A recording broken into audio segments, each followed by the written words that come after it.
Hey guys, it's Progressive Thinker and Mahmood, and today we're going to be talking about things that have happened in politics in the last few months or so. First, I think we're going to talk about the Trump appointments. I'll just start off with Trump's EPA appointment, which is Myron Ebel. I don't know if I'm pronouncing his name correctly, but this guy is a militant climate change denier. He was the director of the Global Warming and International Environmental Policy at the Competitive Enterprise Institute, which is a libertarian think tank. He's also the chairman of the Cooler Heads Coalition, which is a coalition that presents itself as, quote, focused on dispelling the myths of global warming by exposing flawed economic, scientific, and risk analysis. This think tank, unsurprisingly, gets thousands from the Koch brothers, ExxonMobil, and 7 other energy companies that use and promote fossil fuels. So what do you think about this, Mahmoud? I mean, basically, this guy has been appointed to an administration, to an agency he wants to destroy. It's kind of, I don't know, it defeats the purpose, doesn't it? It seems like a trend with the cabinet appointments by Donald Trump. He's appointing a lot of people to positions in different agencies that they strongly oppose, right? Like, Uh-huh. for example, Carson. He's not a proponent of development of housing developments, Right. government housing developments. They're basically going to destroy these agencies, run them down to the ground until we have to get rid of them, basically. And the EPA is such an important agency that Hmm. that's truly one of the main things that we have to go against Trump on. Is, I mean, you can't get rid of the EPA.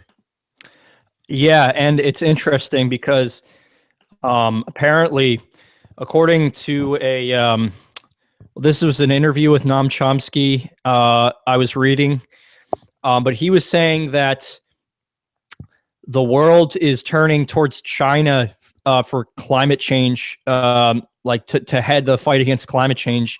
Um, One, because of they're the biggest producer of solar panels in the world, and also because of just the anti-climate change like administration that Trump has set up. Isn't China the second largest emitter of greenhouse gases?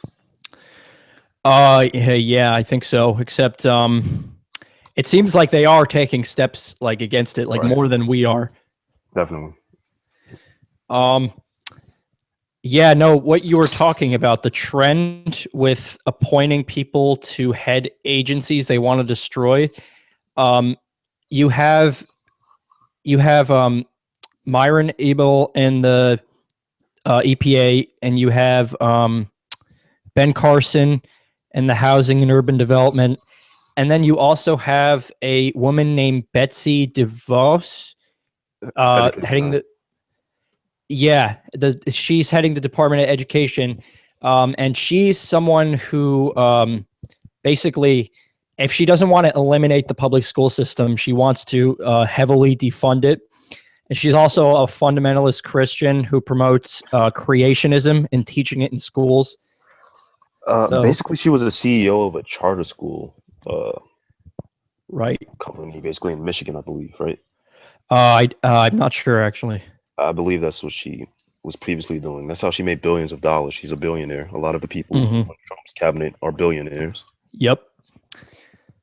This has been Trump's main talking point for education on his campaign trail, talking about getting rid of Common Core, destroying Washington's connection with public schooling, or basically getting rid of public schooling and privatizing it, or making charter schools the new mandatory, or at least giving parents the choice to decide between charter schooling, private schooling, and public schooling.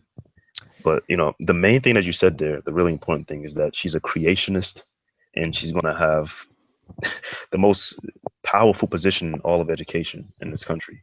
And we already see textbooks in Texas and Kentucky that have gone against the grind on science and history. Hmm. I've seen things where they're saying that the world is only 2,000 years old. that African slaves were workers that migrated to the United States. You know, Seriously, wow. and that's before you have this woman become the new standard bearer for education in this country. So yeah, and Yeah, it's really gonna go downhill from here. that's interesting. You say that about the textbooks in Texas, because in AP US history, that's where our textbooks were made, and their most recent edition got criticized by Republicans for being too anti-American.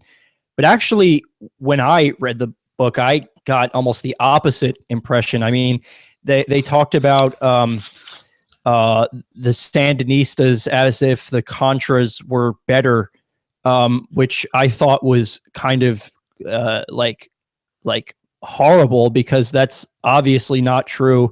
Did they even Um, mention the whole Iran Contra scandal? they did. They mentioned the scandal, but they made it seem like the Sandinistas were, terrible, which I don't believe is true. Okay. Yeah, so you basically have this revisionist history being taught and destruction of science being taught in textbooks in Kentucky and Texas already. And now that I think that's possibly going to be the national standard. And it's not like there wasn't a problem with public education. Of It was just course, the yeah, option. but they kind of conflate the the problem of public education. They conflate two things: public schooling itself as an idea, as a concept, and you know, like specific problems within the public school system that need to be fixed. And they act Right. as if those problems are because public schooling is an unsustainable kind of educational model. And and their criticisms of public education aren't our criticisms of public education. Like they're basically saying that the liberal teachers are indoctrinating the children to believe in this, that, and the other. And I've had teachers who were far from liberals. Uh, I had a teacher who told me once that black people only voted for Obama because he was black. You know, I had a teacher who said so that as well. right. So that's not true. First of all, and Hmm. yeah, so this is That's the new state of education in this country, basically. yeah, that's scary. Definitely. Yeah, and then to move on to another department where someone has been appointed that basically wants to destroy the agency. This is most significant one, which is Rick Perry, who Oh yes. I Like, think he's been appointed to lead the Department of Energy on the transition team. And he's the guy who said he wanted to get rid of it after he forgot what it was in a national live primary debate. Um, what do you think of that? I mean, it's such an obvious trend that's going on here. Uh, I'm surprised that it hasn't been a main talking point in the media as these Mhm. confirmation hearings are going on because it's such an obvious trend. Yeah, it clearly is an obvious trend. I mean, yeah, I'm surprised CNN isn't talking about it. Maybe it just doesn't make them enough money or something. Maybe they have to talk about more sensationalist bullshit than actual Exactly. things that affect the country. Yeah. Like the whole Russian thing, which they've been talking about a lot. Um, and yeah, so with the Department of Energy, also something like I think I noticed is that like the Republicans seem to think it's like some kind of department that has to do with like global warming and promoting these what they say are like liberal conspiracy theories, but most of what it has to do with, as far as I'm aware, is actually our nuclear weapons arsenal. Hmm. And Uh, Trump wants to increase it. So yeah, I don't know why we should be increasing nuclear armament.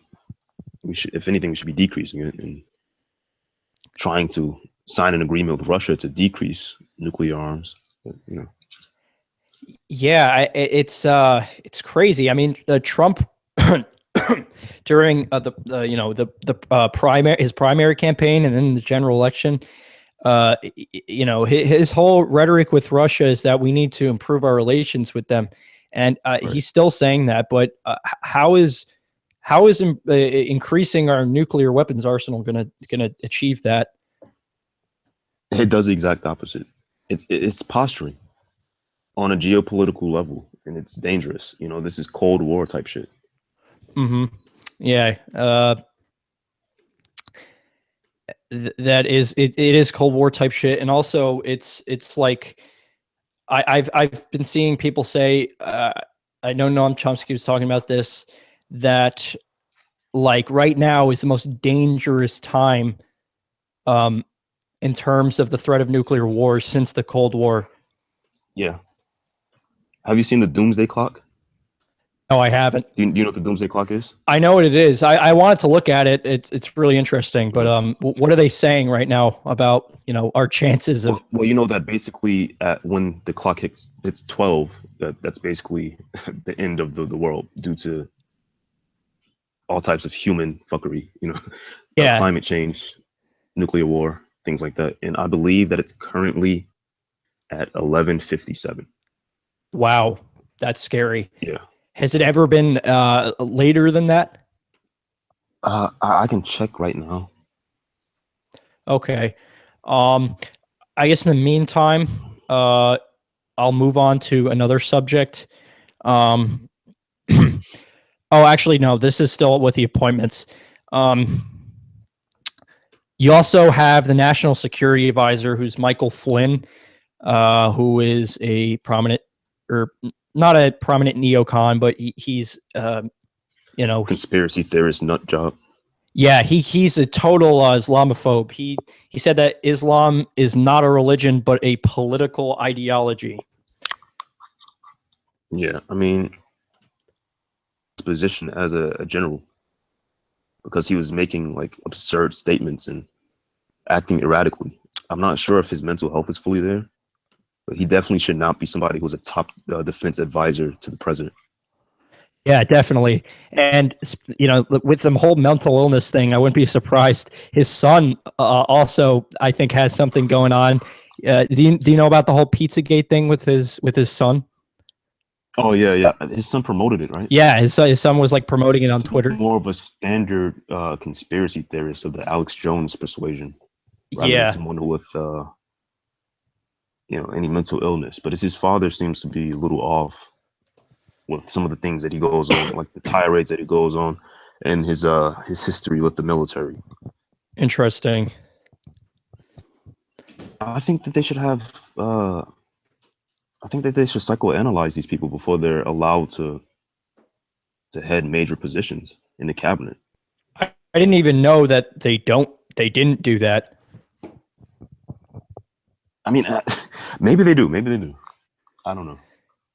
It's definitely a good thing to investigate, because if they don't, that is that's a serious issue. I mean, these are the people who are like affecting all the executive policies in this country, and which affect everything in the world basically. Any other So positions you want to talk about before Jeff Sessions and Rex Tillerson? right, yeah. So do you want to talk about Jeff Sessions first? I guess. Yeah, okay. Chuck Schumer came out yesterday and said that he will vote against Jeff Sessions, and we all know that Mm-hmm. Cory Booker basically put up a performance for what I can only assume is a 2020 run to to go against a standing senator in a confirmation hearing ever. He was Uh the first one to ever do that. Uh, I can only assume that he did that as a way to position himself for 2020. The Democrats seem like they're all going to vote against Jeff Sessions, and I think the Republicans will vote for him. I think he's the most. I think he's the safest bet for to get confirmed, despite his racism and the Justice Department and the way he handled things as a attorney in Alabama, as a federal attorney in Alabama. Yeah, I mean, he didn't prosecute. like Ku Klux Klan members who carried out murders, among other things. I I mean, don't. he was a supporter of the Ku Klux Klan until he found out that they supported marijuana. So that can that gives you an idea of where this guy's coming from. Yeah, of all things to not support the Ku Klux Klan for, no, marijuana. Them smoking marijuana is the real issue. That's But I watched the hearing, and he claims that he will support the law of the land. But just given his history, you can't be sure of that. yeah, definitely. For another appointment, Trump's Secretary of State, what's his name, Rex Tillerson. Now, he, as we know, wants to be less confrontational with Russia. Some people, even on the left, are applying this as a good thing. But really, what he's after is unexploited oil fields in Siberia. So while I do want to see Russian relations with Russia get better, that's not the motive I have. I think we should be doing that, just as a way of preserving world peace, not for something just like pursuing fossil fuels in another country. I mean, Trump basically put a memorandum on when he can return to Exxon as 3 years after leaving office. So basically, what he's going to do is exploit these oil fields in Siberia and let Exxon know about all the different oil hikes and all the fields and places where it will be less profitable for them to enter Right. at the head of the State Department. That's basically what he's going to use it as a way to basically make profit when he leaves office. Yeah, when he goes back, he has all the information to know, like you said, for them to make profit, and then he's just going to go right back to his position, be richer than he was before. And what's interesting with this whole revolving door thing is how Trump said there's going to be a memorandum of 3 years, but I mean, is Rex Tillerson still technically the CEO of ExxonMobil? I think he technically retired, but I'm not sure about that. I think he may be, but he at least in name only, he In name retired only, from the position. but nevertheless, he was the CEO of ExxonMobil like last year at some Right. point. Why is there not a memorandum before they come into office too? I mean, like that just seems kind of obvious. Yeah, and this is a man who won an award from Russia for what was it? What was the award that he won? Oh, I don't remember. I'll look that up. Yeah, he has close economic ties with Russia. Yeah. And one thing that's interesting on his confirmation is that Marco Rubio has came out and basically put doubt on the fact that he may vote against him, based on kind of this weird neoconservative idea that you have to name different states, give them different designations, state sponsors of terrorism. Oh, right. The whole thing. Yeah. Yeah, What was that? Fuck. What was the thing? The Bush speech, like the axis of evil. the axis of evil. Yeah. And he also wants them to name different allies of the United States as criminal actors, and or not necessarily criminal actors, but human rights violators, which he's correct in certain instances. Saudi Arabia, Mhm. the Philippines, Yeah, definitely. but the United States doesn't really have a great human, Moral, you know, like, yeah, like the United States isn't a fucking global police on these standards. yeah, we don't really Crime, have a moral like pedestal to stand on when talking right? about that. Um, uh, but And if he does vote against him, then John McCain and Lindsey Graham probably will also, and he basically won't be confirmed. And Trump will have to go somewhere else for Secretary of State, and one of those options can be uh, a co-writer of the Project for a New American Century, which is the manifesto for neoconservatism, John Bolton. Oh, great. So, So, you know, see, I don't know much about Bolton. I mean, could you tell me about him? I know he's obviously a constructor of neoconservatism, but he's somebody that John McCain and Lindsey Graham would love to be the Secretary of State. mhm. He's somebody who believes that we should intervene in every country that there is and instill the democracy, so-called Western democracy, into all these different countries Right. Yeah, that's worked well. through the sword, basically. Yeah. Yeah, even though, the majority of the nation's against it, but we're spreading democracy. We're liberating them. Yeah. See, I don't know how these people could still believe in that, but to each their own. It's so outdated. Yeah. And Trump proves that it's outdated. So why would he pick somebody like that for Secretary of State? I don't know. But, I don't know how you can come out against the war in Iraq, how you can claim that you want to smooth relations with Russia, how you can claim that you want Syria to fight against ISIS, but then you basically elect somebody who is a founder of the neoconservative movement for your Secretary of State. But I think this is what they want. I think that they will vote against Rex Tillerson. Oh, well, yeah, you know what? I think I agree with that. I don't really, I'm trying to think of what Republicans would approve of him. Right. He tried to distance himself a little bit from Trump's foreign policy positions, but at the end of the day, he's really favorable to the Russians. So yeah, I don't think any Republican will really vote for this guy.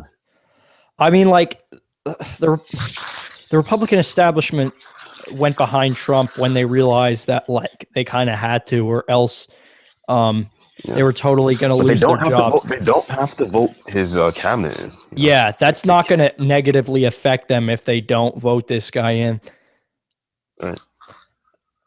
Yeah, I'm trying to think of what Republicans would even approve of him. I mean, maybe Ted Cruz to try to like strengthen his his phony anti-establishment credentials, but how much he sucked up to Trump, like it's really embarrassing.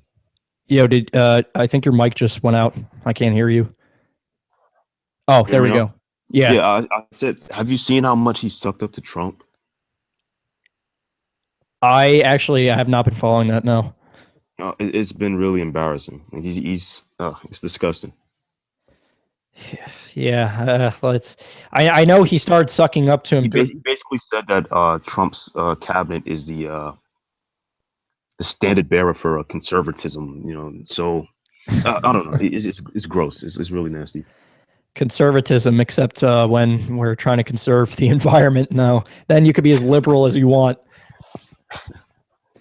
Be as liberal as you want with those fossil fuels, Yeah, fracking. Exactly. Yeah, fracking just caused some earthquakes. So, what do you think of this the Mad Dog Mattis? I mean, I know obviously he's the guy that said it's fun to kill people. Yes, I mean obviously he's a terrible person, but he still seems relatively moderate compared to Trump's other appointments. Yeah, I mean he has come out and said that he will not agree with Trump if he wants to torture people and stuff like that. Yeah. So, I mean, I guess whatever. We'll see if that follows through. I mean, I'm sure. But Trump also said that he wants to increase military expenditures by like trillions. Trillions. As if we don't have the most expensive military in the world already. Yeah. But he wants to decrease government spending, except when it comes to the military. Yeah, that's true. What about Mike Pompeo for the CIA? I don't know. I don't know anything about him. Yeah. I think he also come out and say that he wouldn't support torture.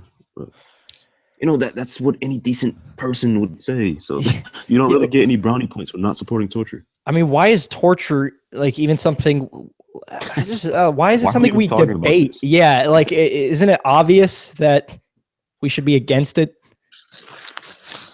Like the fact that you have to argue against it says something about the discourse that we have. Right.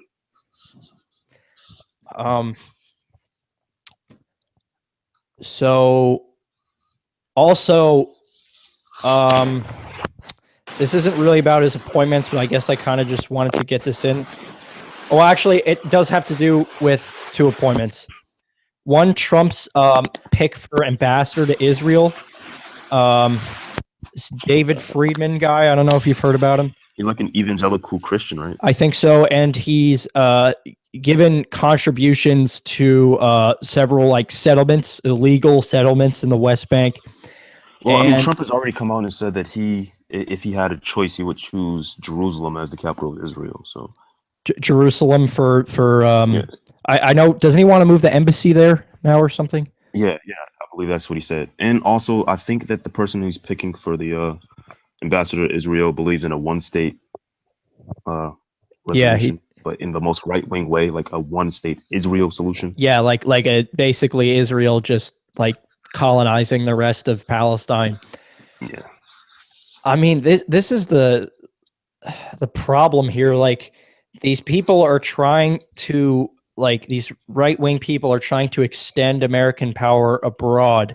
But in terms of the whole Israel thing, they stand alone against the rest of the world. Like, how are you going to...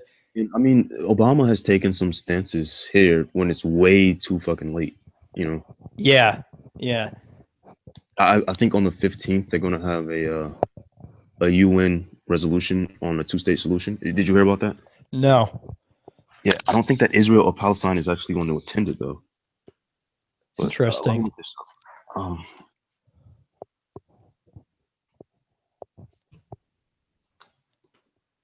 see.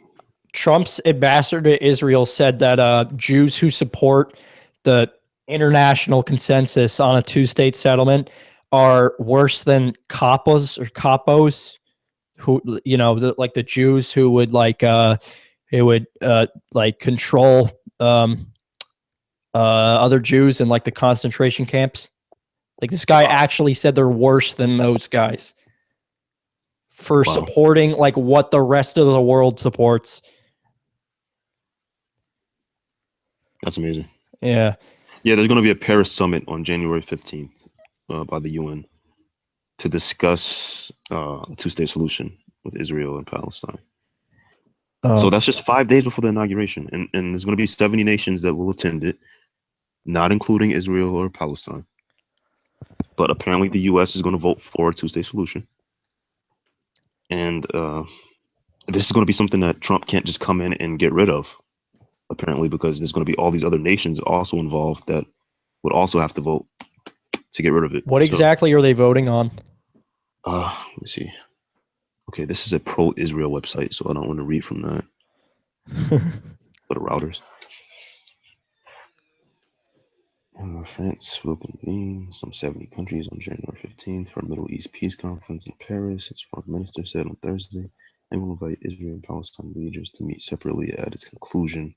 France has repeatedly tried to breathe new life into the peace process this year, holding a preliminary conference in June of the United Nations, European Union, United States, and major Arab countries gathered to discuss proposals with Israeli and Palestinians present.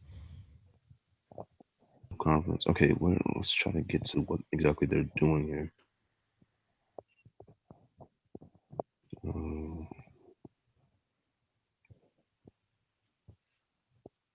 It's not very specific.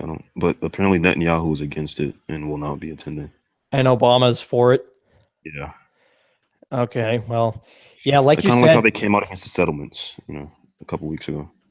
Yeah, but it's like too late. I mean, Trump's just going to way too late. Reverse most of this. But this is one thing that he basically can't reverse because there's 70 other countries that would also have to reverse it. So that's just one decent thing that Obama's done. But he's been in office for 8 years now. Yeah, and I think he's doing this for his legacy. So we'll see. I mean, his legacy's out the window, man. I mean, Obamacare, basically the motions to repeal Obamacare have already gone away. I think they just passed in the Senate and then it's going to the House now. So Obamacare's gone. Yeah. And what else is his legacy? Like, what the hell else did he do? Yeah, I mean, healthcare was his thing. That was like That was his major thing. yeah, I can't think of any other major things he's done. Cuba's pretty major, but Trump also wants to go back on that, and he can Right. go back on And that. also the Iran deal. That's Yes. out the window. Yeah, So all of Obama's major, achievements are out the window. basically. So yeah, I really don't know what Obama's going to be remembered for. They could say, "Oh, he increased jobs and lower unemployment," but there's so many useless jobs that's making no money. So, Yeah, there's service sector jobs that are like temporary, part-time, not jobs people need. right. Um, I don't even like. I would be embarrassed to add that into my jobs report. yeah, yeah. He has been good for the capitalist class, though. He's, I think, It's been doubled excellent. the market uh, price or market shares or something. He's also been good for American imperialism. I mean, we've increased drone strikes like by I think 2,000% or something like that Yeah, on the last administration. It's ridiculous. something crazy. Invaded I don't know how many countries. Uh, we've disposed leaders in Egypt and Libya. Yep. We've been influential over the governments of Somalia and Yemen. Yeah, We've basically supported jihadists in Syria. and We yeah, we we supposedly supported democratic obstructions in the Middle East, except for Bahrain and yeah, uh, Saudi Saudi Arabia. Arabia. Yeah, exactly. Um, yeah. See, I mean, We've done several drone strikes on weddings in Pakistan. You know, good shit, good shit. yeah. I mean, Great president this guy was. not very progressive, obviously. Um, yeah, so he's kind of gonna go down in history as, I don't know, and kind of an opportunist, definitely someone who just, I mean, he still has a week left. Hopefully, he pardons Chelsea Manning and a couple other political prisoners, but that's about all he can do. And they're gonna say, "Oh, he killed Osama bin Laden." So yeah, I guess. yeah. But I mean, that was in the making for like before he even took office. Yeah, I mean, I don't know. I heard that Bill Clinton could have killed Osama bin Laden numerous times. That's interesting. I mean, maybe they saw him as like an asset back then. Yeah. Um, all right, now, would you want to move on to the next thing, which I think we could cover pretty quickly, which is the fake news and the gates. Yeah. Basically, the state of journalism today in 2017 is really bad. We have supposedly,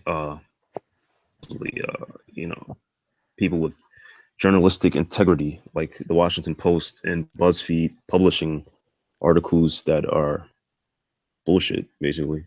And you have liberals like eating this shit In the up, shit. basically, like Yeah. yeah, they're eating it up like Republicans and conservatives eat up the conspiracy articles from Breitbart and Infowars. Like, it's ridiculous. First, you had Washington Post publishes an article saying that the Russians compromised the U.S. electric grid, Vermont, I believe it Vermont. was. Right? Yeah. Yeah, Vermont. but come to find out that there was just a virus on an employee's laptop. How do you go from the Russians have compromised the electric grid to, oh, there was a virus on one of our employees' laptop? Are you fucking kidding me? And people were sharing this article around saying, this is a declaration of war. I believe that the governor of Vermont said that Putin is a thug and need to level all these different sanctions against him. And, like it was ridiculous. And then come to find out that that was bullshit. And then recently we have BuzzFeed publishing this dossier, a supposed dossier, uh, saying that Donald Trump, uh, that Russia basically had Pissgate. information on Donald Trump, uh, mailing him and basically compromised him, basically having him work for them by saying, we have this information that you like to get pissed on by prostitutes. We will reveal it unless you are supportive for our causes, basically. And they said that it was unverified. Why would you publish something that's unverified? It's sensationalism. Right. Exactly. Like we said And earlier, instead of covering the fact that we have people in the education department that want to get rid of these very important departments, right? We're talking about these things that are unverified and unprovable. It's ridiculous. this is I mean, I don't know enough about this to have a long informed discussion, but I can say that this is kind of the consequence of having like corporate private media. I mean, you could say that state-owned media is going to be biased all you want, but at least they don't do stories like just for whatever is going to make the most money and attention. I mean, they're not Yeah. hired to do that, but if But private, I also think that we're going to see these corporate media outlets kind of fall in line with Donald Trump eventually, because they've done it for every president since they become popular. So yeah, since the late '90s, not the late '90s, but when George Bush became the president, the media was very supportive of George Bush oh for yeah, the war in Iraq. Uh, Maybe until the end, when they basically knew that Barack Obama was going to be the president, they started to go against him. But then they've been very supportive of Barack Obama. And I think, you had guys like Chris Matthews who was saying that George Bush is a great man, all of this stuff, when we first went to Iraq. jeez, He's a big supporter of Barack Obama. Maybe in the next year, he'll be a big supporter of Donald Trump. Because we'll I think see. that Donald Trump, I'm very sure that Donald Trump will be a successful president from the point of building the economy, basically. And if he doesn't get into a scandal, he is successful under him. He's going to win another election. I think. I think he's going to win re-election. Oh, So for I think that sure. they're going to, yeah, despite all the detrimental things that he's going to do, agencies, despite the deportations that he's going to do, despite all the different human relations that he's going to do, you know, amping up the drug war, which I'm pretty sure he's going to do, right? Uh, Hmm. the ban on Muslims from certain countries. He He said that has he's going to do it. retracted that, I think, though. No, no, no. He said that he will ban people from Syria, Pakistan, Somalia, Okay. countries like that. I mean, he's going to do all these different detrimental things, but as long as the economy doesn't tank, get into some weird scandal, which, I mean, that's not guaranteed. He's Donald Trump after all. But as long as those things don't happen, then I think he's going to be a successful president from the media standpoint. Yeah. Support him. Like another Reagan, like people might Yeah. like they'll think he saved everything when in reality he actually uh fucked like a lot of And things I'm not over in saying that for Donald the Trump is future. going to be good for the. I'm not saying that Donald Trump's going to be good for the economy. Like maybe in short term, it will look like he's getting a lot of gains and stuff like that. But in the Yeah, long term, the shit that he wants to do, no, it's going to destroy the economy. You know? exactly. I mean, sure, if you just keep giving money to the rich, there might be some more investments and whatnot, but like Yeah, there's going to be a lot of short term success for yeah, sure. but eventually it's just like you just have this like, pile of unproductive wealth that's not doing anything. I mean, his jobs plan is so ridiculous. With the whole carrier thing, he basically is just like giving them $7 billion in corporate welfare to stay in the country. It's like no, if you want them to Yeah, stay here, tell them sanction them if they leave. Don't like encourage them to. Uh, that's what he's claiming that he's going to do. But behind the scenes, he's going to give all these different companies big tax breaks, right? yeah, He's going to give all these all. Have you noticed all the companies that said that they're not going to move away since?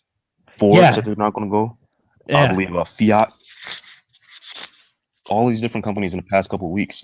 What is he doing? He has to be doing something. He's cutting deals with these companies. Exactly. Yeah. And like all a company just has to do now, if they're losing money, is threaten to leave the country, and then they'll Yeah. get a few $billion from their buddy So Trump. now basically you're gonna have more companies that never even envisioned leaving the country, saying, maybe we'll move to Mexico, and then Trump's like, Exactly. and Exactly. wait a second, I'll give you a nice little $8 billion tax break. And then his infrastructure plan is like the same thing. He wants it basically to be entirely done by private investors who are going to get tax credits for doing it. Like, so they're just literally going to get money back. Not even like a tax break. They're just going to get free cash from the government for doing this. This is like straight up ANCAP wet dream right here. Yeah, this is like the most ANCAP government that's like ever gonna exist, or that ever has existed. So I mean, I suppose that he's going to invest in like private prisons also. Oh, I wouldn't be surprised. Yeah, I wouldn't be surprised about that either. We'll see if he. I honestly would not be surprised if he goes like full force, even harder on drug offenders, just to increase the profit for a private prison. Yeah, that I could definitely see him doing that. He hasn't he come out pretty hard against drugs? I'm not sure. Well, I mean, if you're gonna have somebody like Jeff Sessions be the head of the Department of I can't think right now. Fucking Attorney General. Yeah, if he's gonna be the Attorney General, then yeah, basically he's gonna go hard on drugs. Yeah, and fuck, what was I gonna say? Oh, did you watch the whole press conference a few days ago? Oh yeah. Where Trump went out after CNN and BuzzFeed. What did you think of that? That was like some straight up third world strongman type shit. That was weird, man. Yeah. Never expected to see a president do something like that. And the fact that he hasn't had a press conference in 6 months, like, people should be scared of like what's going to happen to the press under Trump. Do you think he's going to have the whole like White House dinner? I don't know. Weird as hell. You're inviting the press to this White House dinner that you like hate. Yeah. Making jokes. Is he just going to go in there and go on like a tirade, like a 2-hour tirade? Yeah, like why are you slandering me? Yada yada yada. And something I noticed during the press conference was, I don't remember his exact words, but basically he said, I was proud with some news organizations that I used to hate because they've criticized me in the past, but defended me on the Russian hacking allegations. Basically, what he said there was that he's not tolerant of any press who criticizes him. He said he didn't like them because they went after him. I mean, that's the job of the press, is to pressure like public officials on things. And trust me, this is going to work. Like I said before, I think they're all going to fall in line. I don't think you're going to see too many major corporate news companies rail against Donald Trump. Unless there's some type of scandal or economic collapse. I do not see that happening. Yeah, and I don't see the right, like the actual voters being against it either, with all the propaganda about everything being, all the media being liberal and stuff. Now they're just getting revenge in their eyes. Yeah. It's going to be, wow. This is amazing, man. This is going to be... I never actually thought of something like this happening. This destruction of the American empire. And somebody on the very far left, I can't say that I'm too upset about that. Yeah, neither am I. But I just didn't think it would happen like this. I mean, I didn't. I guess like the end of 2015, beginning of 2016, we just thought it was going to be Rubio or Clinton or Bush. It was just going to be some standard, continue the the party line kind of presidency. But no, I mean, we're really seeing like a new world order like emerging right now. This is like a very pivotal time in history, I think. Yeah, I mean, everything is shifting. You know, Yeah. where's another time period where it's comparable to this? Maybe like the end of the 1960s, maybe. What happened at the end of the 1960s? I mean, the Vietnam War basically shifted Oh, right. party lines and stuff like that. But Also, yeah, the same time period, the early 70s is when China like oh yeah, developed. became a major economic power. Yeah, that was a huge shift. So, Right. um, yeah, I mean, you also had the party shifting ideologies with the whole Southern strategy and stuff like that going on. But right. That's also the decade that the parties started to move right on economics, because of all the yeah, problems that they blamed. Oh, which I think they kind of wrongly blamed on the social democracy and stuff. But um, yeah, maybe it's comparable to then, but it just seems so much more major. It seems like our alliances are switching. Our political yeah, establishment is so many also alliances are switching, man. Like I think that yeah. we have allies now that won't be allies in the next 5 years. Who do you think, for example, is an example of that? Well, the Philippines definitely. I think they're gonna fall in line more with. We were talking about this before we started this hangout. Right.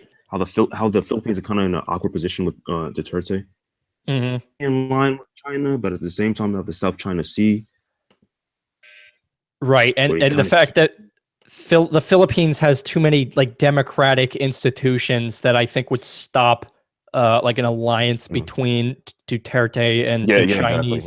It's more of a an electoral system that's more in line with the United States with the whole Senate. Yeah. But also North America, like I don't think there's going to be such a big alliance with Mexico or Canada anymore Mm, because NAFTA is going to be rebuked, right? yeah. China and I mean not China, Mexico and Canada said that they're willing to talk with the United States about rebuking NAFTA. So that's possibly out the door. Cuba, which Obama had tried to chill the tensions between the country with Cuba. I think that Donald Trump is just going to rile that right back up. Yeah. Uh, Um, Obviously, Russia, we're going to be more more friendly with Russia. more That's close with weird as them. hell. Yeah, that well, I mean, we haven't really experienced that in our lifetime. Like when we were born, we were close with Mhm. Russia, but it hasn't been like that for like 20 years. Right. Um, I think also it's possible that we might gain some new allies in like Latin America, like that politics down there are really going to switch. It seems like the whole Bolivarian socialist project's going to fail. I Oh mean, yeah, I definitely. Maduro is not going to last. There's going to be a right wing government that comes to Venezuela. That's definitely going to happen in my opinion. And then I think it might shift with the politics, uh, like full board down there. Like, there's a lot of different socialist parties in charge in a lot of South American countries that I think are just going to be gotten rid of. collapse. Yeah. Um, I don't know enough about Bolivia and Ecuador, but they're not they're not very powerful like to kind of resist What imperialism. do you think? What do you think is going to happen with our relation with China? Our relationship with China? Oh, I mean, I'm kind of scared about that actually. It's going to get a lot worse. I mean, if you want to move on to the topic of the whole Taiwan thing, I mean that Oh, yeah. just that's just kind of scary. I mean, look, I'm not against Taiwan, but um, It's I mean, basically been our position since I think 1976 to I say that there's one state, that Taiwan is not a separate state from yeah, China. and But Donald Trump is basically threatening to say that the United States will support a sovereign Taiwan, which is scary as hell, basically. yeah, I mean that's like that's like if there was a confederacy in our country still and like some other country came in and said we're going to support them unless if Now, you not some other country, like another major superpower said, you know what, with we're nuclear going to weapons. recognize them. Yeah. I mean, that shit is wild. And we basically saw that Ted Cruz earlier in this week meet with the president of Taiwan, and against China's wishes, meet with the president of Taiwan, gave for a president, stuff like that. Like, Yeah, it's really like more. inflammatory. And, It's like we really need more provocation with them. yeah, and I don't think it's going to stop there. I think Donald Trump is really going to meet with the president of Taiwan soon. Yeah, I wouldn't doubt it. It seems like he's threatening China over Taiwan unless if they change their trade deals. And Right. I don't think China is going to do that. I think they will go to war over the whole Taiwan thing. You think China will invade Taiwan? I don't know. It's definitely possible in this world. Russia invaded Crimea a few years ago. Right. But also you have North Korea, and Donald Trump is getting on China about that. Basically, North Korea said a couple weeks ago that they are going to test ballistic missiles that can reach the west coast of the United States with nuclear warheads on them.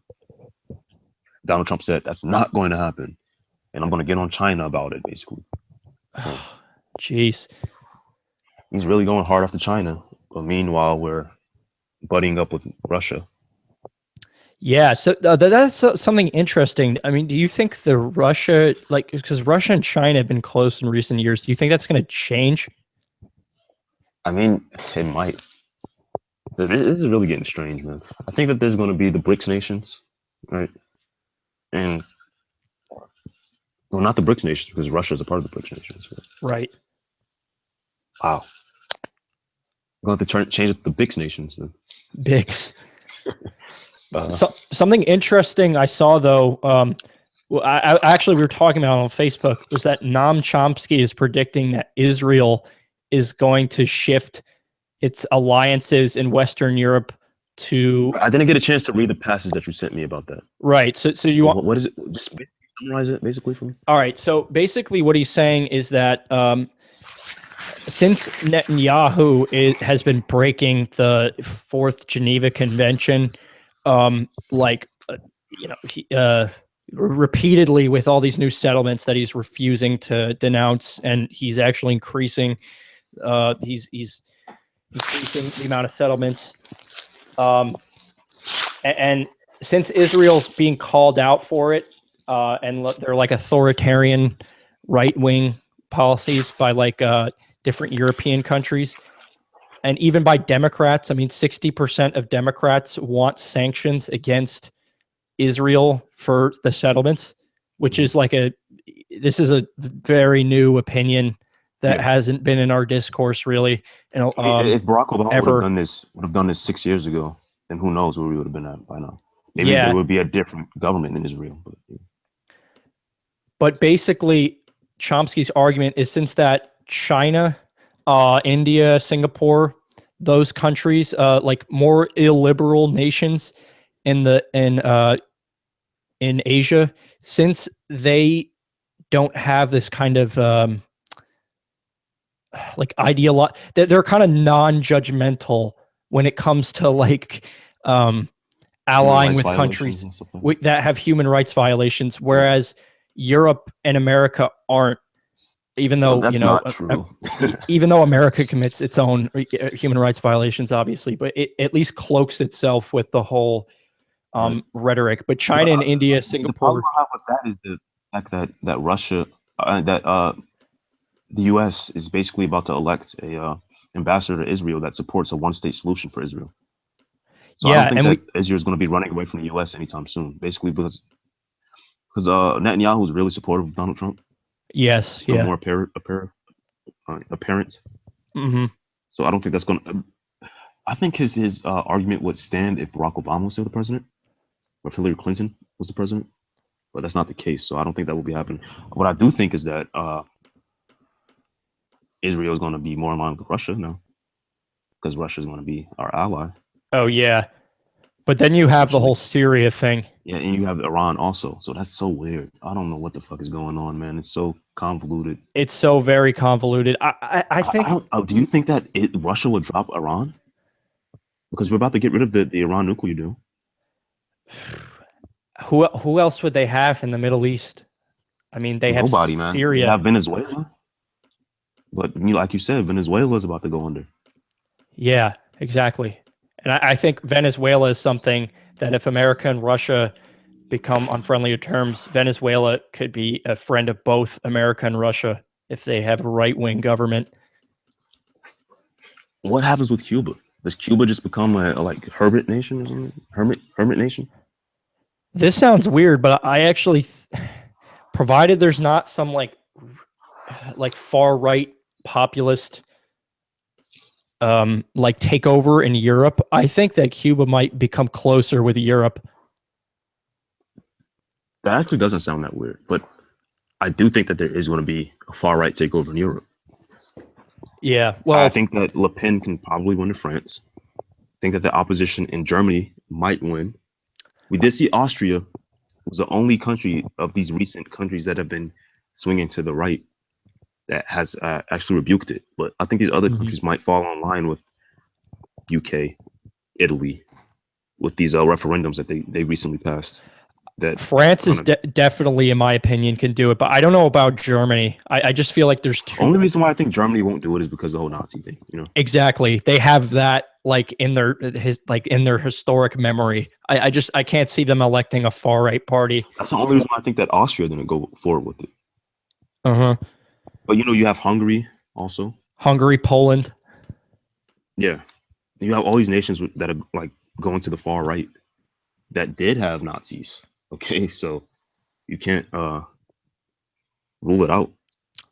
Yeah, I mean, so And with the fact how Germany is kind of coming out against Israel. true.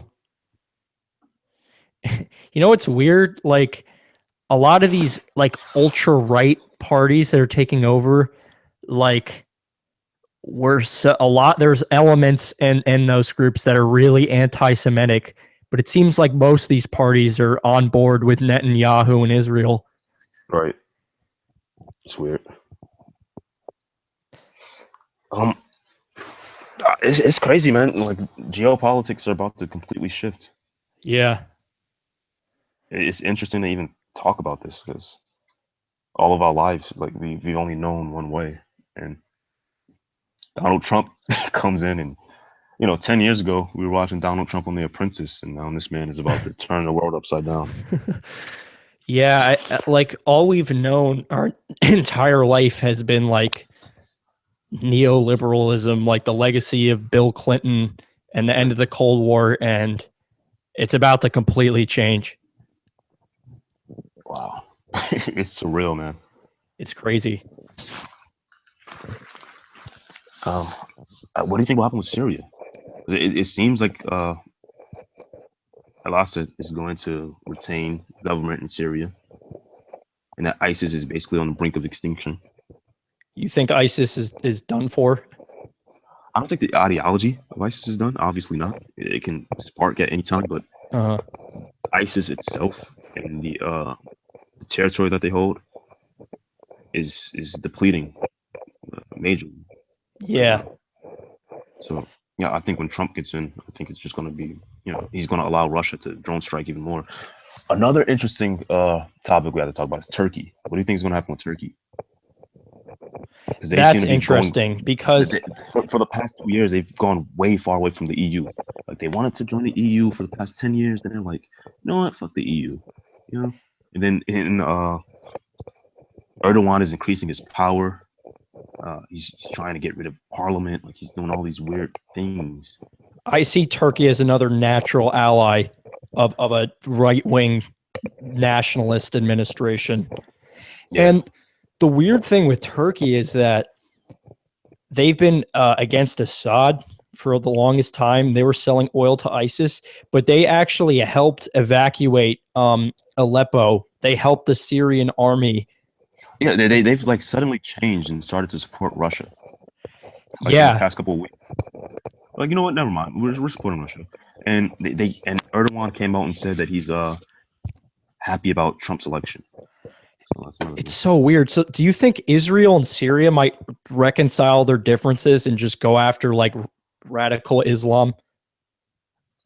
I don't know about that, man. I think Iran is still like a major issue there. Yeah, Yeah, definitely. Like, what is to be done with Iran? You know, Iran's their like problem, but yeah, maybe Russia will abandon Iran. and It's then what are we gonna do with Saudi Arabia? oh god, yeah, They're that's gonna the other thing because you have Turkey, Russia, like comprising this new nationalist authoritarian alliance, but then you have Saudi Arabia, who's just going to be like a natural like enemy right? based on their like funding the Wahhabi groups and stuff.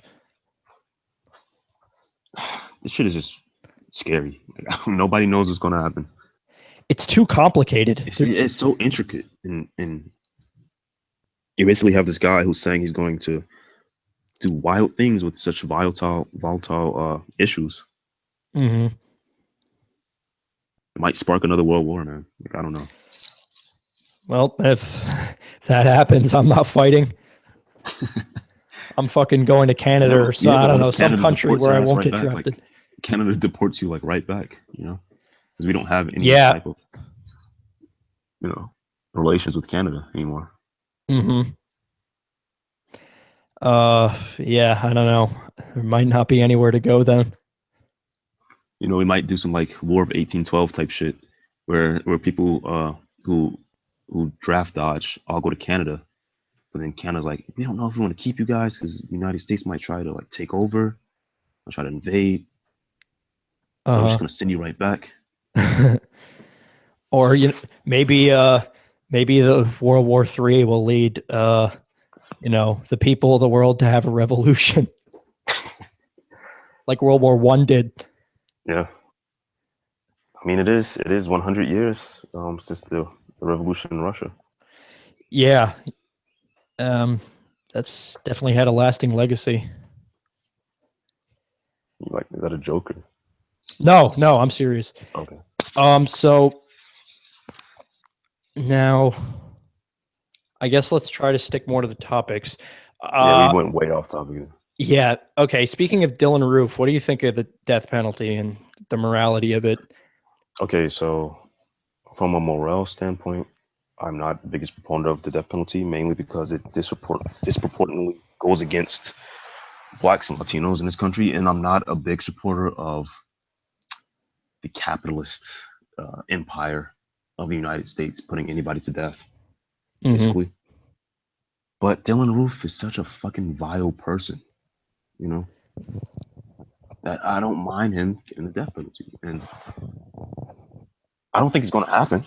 I think that he's going to appeal it for the next 20 years until the death penalty is like abolished or something. But Yeah. just the fact that people did come out against him so strongly, the jury did come out against him so strongly, I guess retains a little bit of faith in.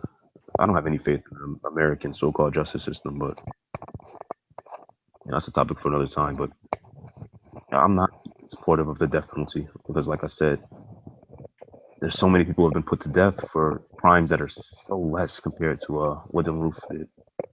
Yeah. And like you never know if you're killing someone who's actually innocent or not really. Like Yeah. you never be really sure. So I mean Plus like the fact that there has been like I don't know like 5 different botched lethal injections within the past 2 years, oh where they've been using experimental drugs and stuff because they can't afford the old drugs that they use because I think they were coming from Switzerland or some country like that, and the EU recently did a ban on the sale of these drugs because obviously they don't support the death penalty. right. So yeah, so now the U.S. is using like different weird experimental drugs to kill people with, and it's causing all types of complications and painful deaths. So I mean, and because of this, I think Utah proposed firing squads to kill people with. Jesus, really? Yeah, yeah. So we're gonna become like a dictatorship. We haven't done firing squads in like 50 years or something. And like even then it wasn't It's common. crazy to even think of because, because like in the 70s, for 8 years, I think it was 16 years, from like 1972 to 1988. I could be wrong about that, but there was a moratorium on death penalties. Oh yeah, I think you're right. Yeah, because like all the major death penalty cases were commuted to life in prison, Charles Manson, people like that. Uh-huh. I think something like that probably could happen again after Trump leaves office. Hopefully. I mean, look, I'm against like the death penalty. Like, I mean, I think that like you said, it usually punishes people of color disproportionately. And also I'm just like morally against it. Like I don't think society should punish murderers by murdering them. That doesn't make a lot of if sense. but if there is a candidate for a good candidate for getting the death penalty, I would say Dylan Roof is definitely up there. Yeah, I mean, what a vile piece of shit this guy is. Yeah, Even the fact they showed no remorse for what he did, just it's fucking awful. detestable piece of shit. I would love for him to just disappear from the media, not to have to see him ever again. Yeah, really. But that's obviously not going to happen because now that he has a death penalty, he's going to appeal it for, like I said, the next 20 years. So I have to hear about this dumbass for a long time. Hopefully, all of his appeals get shut down and he gets executed, but we'll see. Yeah. So the next topic was gun issues, gun control. Right. With So, yeah. No, I was going to ask you, what did you think of Fort Lauderdale and everything? Yeah, I mean, obviously it's a horrific event, and it's like the 30th time this has happened in the past 8 years since Barack Obama was elected. It's crazy. It's wild. But I think that the reactions to gun violence, mass murder, like that, will be completely different under. I think that you're going to see a spike in gun sales from people believing that the government is going to come and take their guns away. I don't think that the NRA is going to basically support that theory. I don't think you're going to see Alex Jones on CNN arguing with Pierce Morgan about 1776 is going to commence again if the jackbooted thugs try to come and take his guns. I think it's going to be interesting because gun sales are going to go way down, right? The NRA They've already gone way down. The NRA is probably going to lose membership, and there's still going to be mass murders every other month. That's crazy that like bullshit propaganda like that is that powerful. Yeah. Obama's taking your guns, even though he didn't implement any gun control when he was president. He tried to after the Sandy Hook shooting. Oh, he tried to, but it was all like, yeah, they were all like very like tangential things. Like really standard, yeah. Yeah. The 1994 ban on assault weapons, I believe it was, and 96 maybe, or I don't know. It might maybe 96, and also the high capacity magazines or something like that. Right. But got slapped in the face with all of them. It was nothing too major, but Mm-hmm. I just think that the rhetoric behind gun control is going to completely change the next time there's a mass shooting and Donald Trump is the president. I don't know what it will be, but do you have any idea on what you think it will look like? I don't know. I mean, maybe Donald Trump will say that you need to arm teachers in schools and you need to arm. I don't fucking know. Yeah. There's already security at airports. I feel like they would try to, like, the state Republicans on the state level would try to implement more what's it called, carrying, concealed carry licenses. Concealed carry licenses. I mean, it is interesting because I don't know if the NRA is going to be like too happy about this because they're going to lose membership. Yeah, it is bad for them. It's bad for the gun manufacturers too. It's really bad for the gun manufacturers. So they're going to have to whip up fear somehow, but I don't know how they're going to do it with an administration that's like not is totally against gun control. They should have been supporting Hillary Clinton. Like they should have came out and supported Hillary Clinton. Yeah, exactly. Just said she's going to take your guns. Vote for her. And you know that she wouldn't be able to, or probably not, unless if there was a Democratic Congress. So, all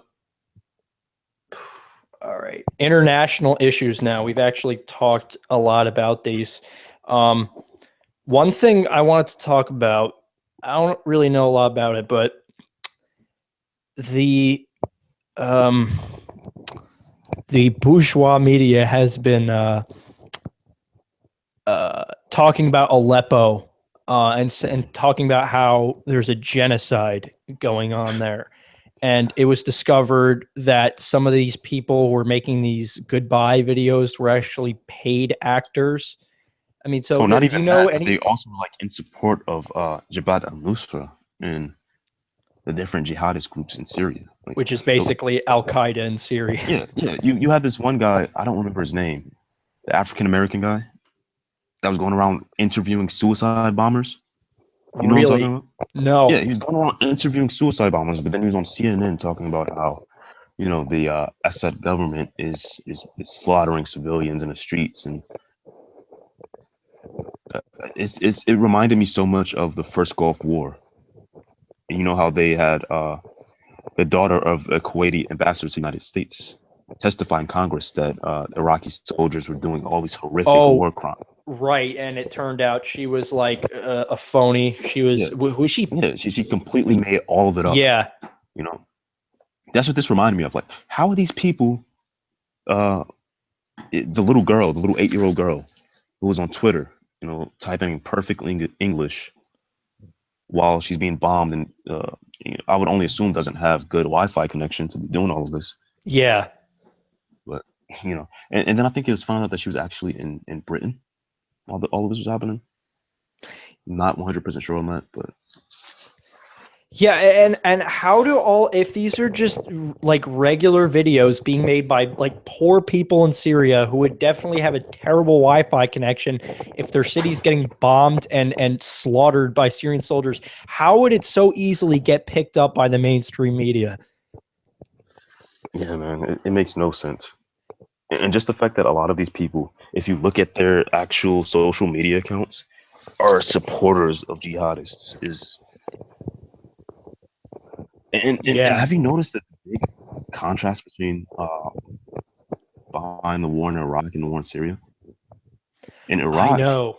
it's the brave Iraqi military against the evil jihadist Islamic State.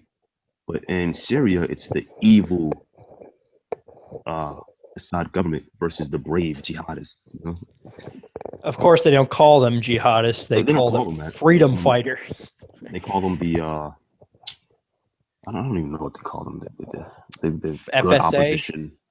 the Those opposition. guys. Yeah, the FSA hasn't been around in 2 years. Yeah, they don't exist anymore. So they can't actually. It's literally nothing but Al Qaeda offshoots They in talk Syria at about this point. moderate rebels. They never name the specific organizations because Yeah, if you name them, they have ties with Al Qaeda or they're just straight up Al Qaeda. yeah. If you name them, their names is shit like the army of jihadist Islam or some crazy Yeah, shit like that. some like Like yeah, this awesome moderate secularist group, the Army for Jihadist Islam, is fighting against Bashar al-Assad.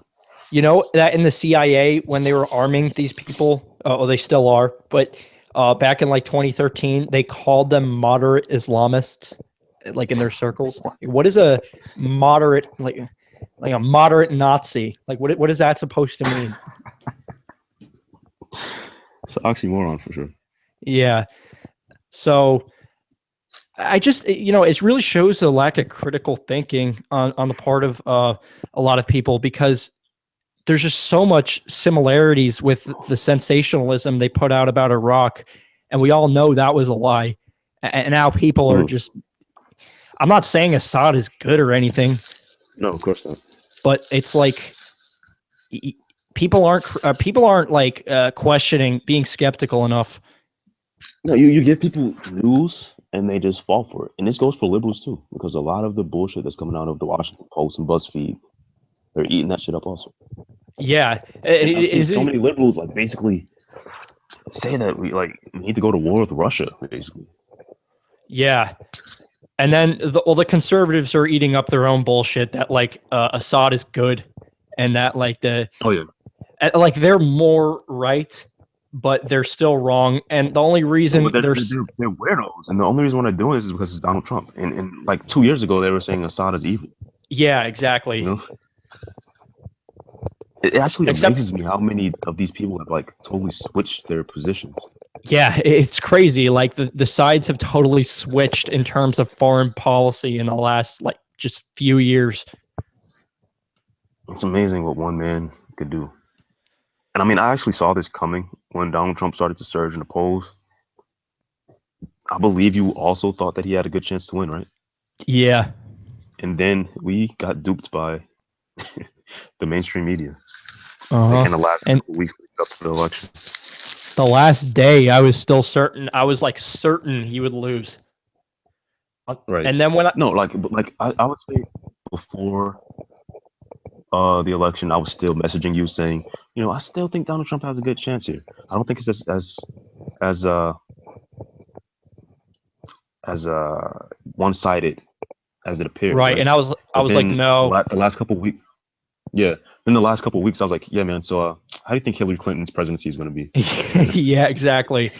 I was like doing all the numbers and I'm like, yeah, no, he needs to win like Florida, North Carolina, and New Hampshire and um, all of The main Nebraska. second congressional district. Yeah, so I was like, Yeah. there's no way he could do that. We never even considered that the Oh, quote no way he's Democratic, going to win Michigan and Wisconsin, yeah, Pennsylvania. that was not No even, way. yeah, Even when I was saying that he had a good chance to win, I was doing the exact same thing that you're doing. You know, he has to win Florida, he has to win North Carolina, he has to win Ohio, he has to win Iowa, he has to win New Hampshire, main second congressional district. He has to pull off a win in Nevada.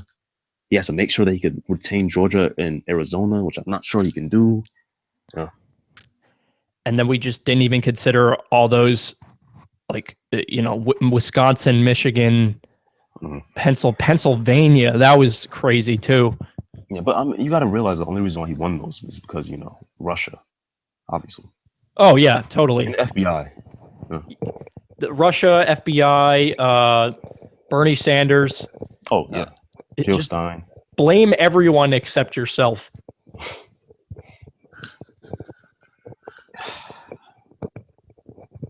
This is fucking amazing.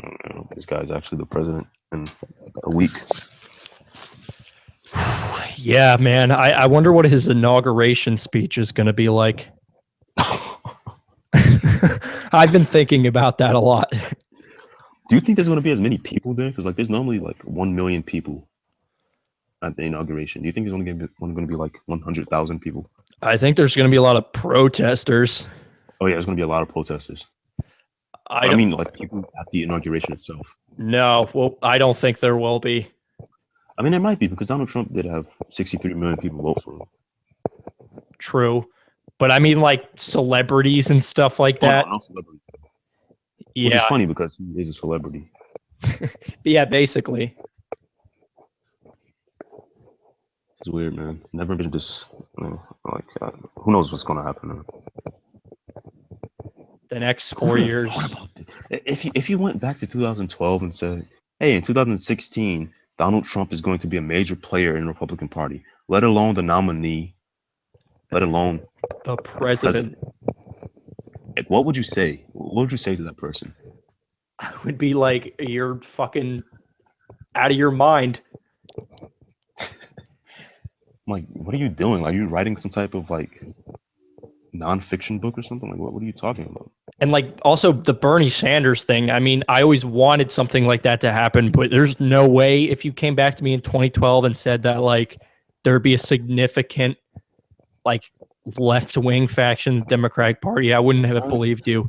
I kind of disagree with that because I did see like it was shifting towards people like really not agreeing with the standard Democratic Party officials and their policies. I did Uh-huh. see people like really starting to get annoyed with that after Barack Obama's second reelection, after his reelection, rather.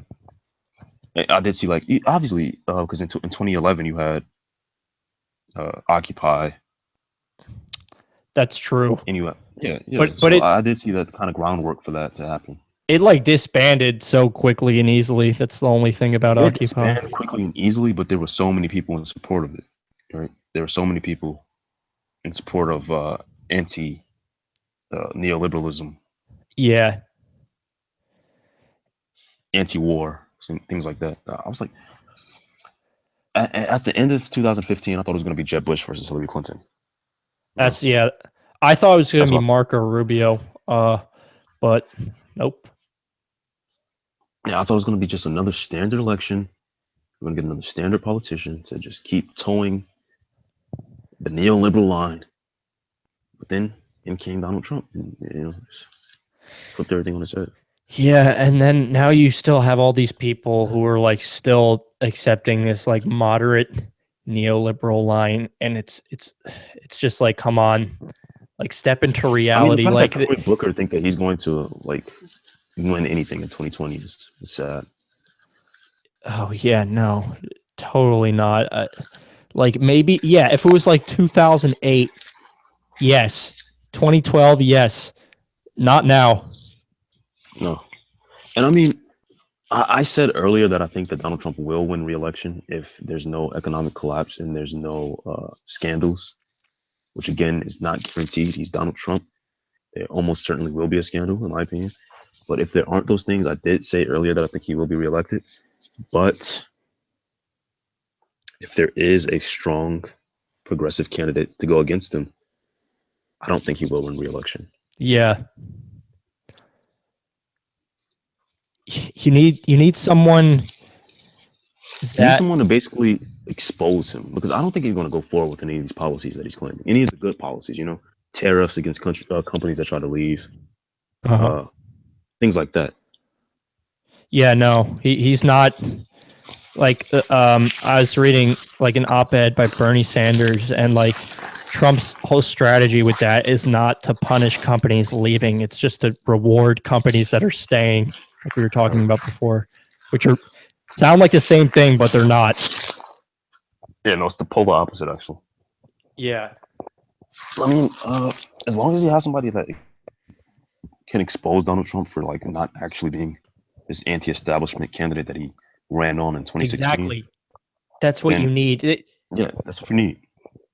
All this sensational shit about Pissgate and whatnot, like it just makes the people against Trump look even worse. Like they Yeah, haven't understood yet that this is not how you defeat the guy.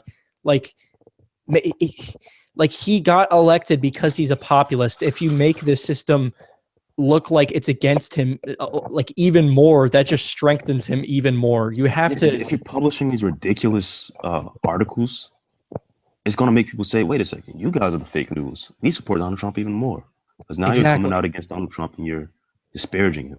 because You know, Trump's the underdog, and you guys are the elites, and you guys want to hurt us, but Trump's standing up for us, right? and I mean, and when he did that whole like press conference yesterday, there were so many people praising it. The most undemocratic thing that you could possibly do, right? But there's so many people praising it, saying like, "Wow, man, this guy has balls," and stuff like that. You know what I mean? yeah, like it feels good until you realize how dangerous it is. Because I mean, the people who are going after him there are pieces of shit. Not necessarily the people, but just the news organizations. And but like he's not against like the establishment. That's how you have to go after him. You have to expose him as someone who's just gonna His beef with the establishment is a personal beef, not a moral beef. yeah, His beef with the establishment is because they didn't allow him to be a part of the establishment. right. He's like a girl, right, in high school, right? And there's the popular girls. She wants to be a popular girl so badly, but the popular girls reject her. So she starts to rile against the popular girls. That's Donald Trump. Yeah. Oh, he's what you were saying before about how like there's probably be a short-term economic gain, which Mhm. could very likely win him a second election. But like you have to also consider how unhinged he is. And like During the campaign, I thought that maybe it was just like an act to gain support. It's not. But at this point, I don't know. It's his, it's his real personality, I think. Yeah. Because I started watching interviews from him like 30 years ago. He didn't seem like such a nutball. He Right. seemed like a normal person. So Yeah, I don't know. that's true, but like he has been a nutball even before like the election this year. Like he's the guy who came up with the birther Yeah, no, he's been a conspiracy. nutball for the past like 5 years or so. After like you said, the birther conspiracy theory and all of that. But I Yeah. think that kind of, you know what I think it may be? After he became a reality TV star, he might have actually like started to feel like that is his actual personality. You know what I mean? Mm-hmm.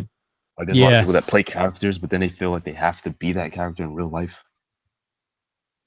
Who knows, man? I don't know. I don't think he's going to change any. While he's the president. We'll see what happens. So, I think that's all we have to talk about. We went through the list. Um, I'm getting pretty tired. I mean, do you want to mention anything before we end this? Nah.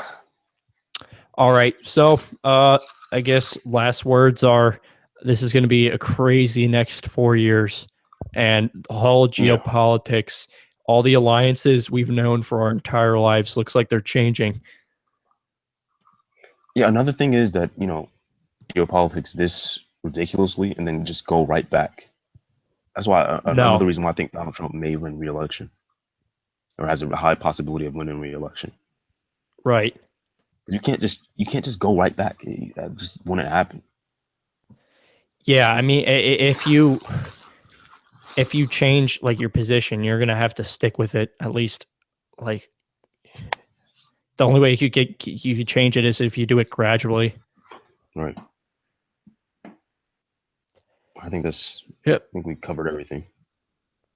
Yeah. So, we should do another one this weekend. I think I'll be around. And I'm sure there's gonna be some juicy stories in the next few days. Yeah, we definitely need to do one after the inauguration. Oh, that's a good idea. That's when we should do the next one. Maybe next weekend. Yeah, next weekend because the inauguration is on Friday, right? Yeah, that's Friday. Okay. Because Donald Trump is saying he's going to do some juicy things on his first day. So let's see if any of those things actually happen.